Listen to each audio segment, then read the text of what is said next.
Game of Thrones കഴിഞ്ഞു, House of the Dragon കഴിഞ്ഞു, ഇപ്പോൾ HBO വീണ്ടും ഒരു GOT സീരീസ് കൊണ്ടുവരുന്നു, A Knight of the 7 Kingdoms. ഇപ്പോൾ തന്നെ ഒരു ഡൗട്ട് വരും, ഇത് ഹൗസ് ഓഫ് ദ ഡ്രാഗൺ പോലാണോ, ഡ്രാഗൺസ് ഉണ്ട് വർത്ത് വാച്ചിങ് ആണോ എന്ന്. ഈ വീഡിയോ കഴിഞ്ഞാൽ എല്ലാം ക്ലിയർ ആവും. ഫസ്റ്റ് തിങ് പറയാം, ഇത് ഗെയിം ഓഫ് ത്രോൺസ് പോലെ ബിഗ് പോളിറ്റിക്സ്, ഷോക്കിംഗ് ഡെത്ത്സ്, ബിട്രയൽസ് ഒക്കെയുള്ള ഷോ അല്ല. ഹൗസ് ഓഫ് ദ ഡ്രാഗൺ പോലെ പവർ സ്ട്രഗിളുമല്ല. ഇതൊരു ചെറിയ പേഴ്സണൽ സ്റ്റോറിയാണ്. 2 people traveling through Westeros, meeting different people, getting into small troubles, learning about life. Simple ആണ്, പക്ഷെ meaningful. House of the Dragon നടക്കുന്നത് Game of ത്രോൺസിന് around 170 years.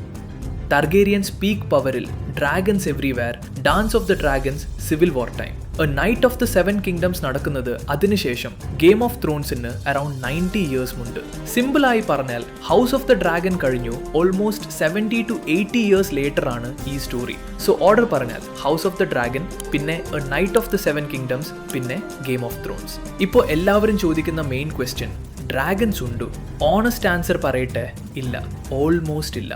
House of the ഡ്രാഗണിൽ dragons weapons പോലാണ്. Old people പറയും പണ്ട് dragons ഉണ്ടായിരുന്നു എന്ന്. കോമൺ പീപ്പിൾ ഡ്രാഗൺസ് കണ്ടിട്ടില്ല. സോ ഡ്രാഗൺ ഫൈറ്റ്സ് എക്സ്പെക്ട് ചെയ്തു വരുത്.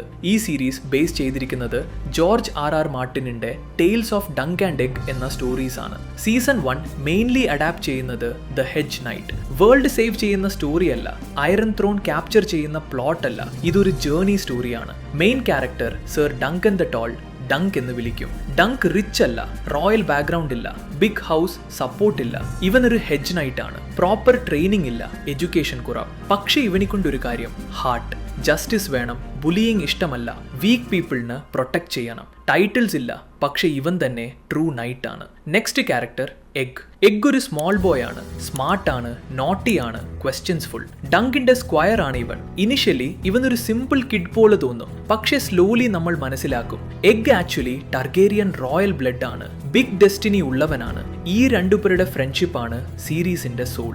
സീസൺ 1 മോസ്റ്റ്ലി റിവോൾവ് ചെയ്യുന്നത് ഒരു നൈറ്റ് ടോർണമെന്റ് ചുട്ടിപ്പട്ടിയാണ്. ഡങ്ക് ടോർണമെന്റിൽ എൻ്റർ ചെയ്യുന്ന എഗ് കൂടെയുണ്ട്. അതിൽ arrogant princes, royal family members, power abuse, ego clashes ഒക്കെ ഉണ്ടാവും. സ്മോൾ ഇൻസിഡൻസ് ആണ്, പക്ഷേ കോൺസിക്വൻസസ് വലുതാണ്. ഓണർ വേഴ്സസ് പവർ എന്ന തീം സ്ട്രോങ് ആയി വരും. ഇത് ഗെയിം ഓഫ് ത്രോൺസ് പോലെ ഷോക്ക് വാല്യൂ ഉള്ള ഷോ അല്ല. സഡൻ ഡെത്ത്സ്, ബ്രൂട്ടൽ ട്വിസ്റ്റ് ഒക്കെ എക്സ്പെക്ട് ചെയ്യരുത്. ഹൗസ് ഓഫ് ദ ഡ്രാഗൺ പോലെ ഡാർക്ക് ഫാമിലി ഡ്രാമവുമല്ല. ഇത് സ്ലോ ബേൺ ആണ്, പക്ഷെ ബോറിംഗ് അല്ല. വാർം ആണ്, ഇമോഷണൽ ആണ്, ഹ്യൂമാനിറ്റി ഫോക്കസ് ചെയ്യുന്ന ഷോ ആണ്. പവറിനെ കുറിച്ചല്ല, വാല്യൂസിനെ കുറിച്ചാണ് ഈ സ്റ്റോറി. ഗെയിം ഓഫ് ത്രോൺസ് കണ്ടിൽ പ്രശ്നമുണ്ടോ എന്ന് ചോദിക്കുന്നവരുണ്ടെങ്കിൽ no worries. Full GOT knowledge വേണ്ട.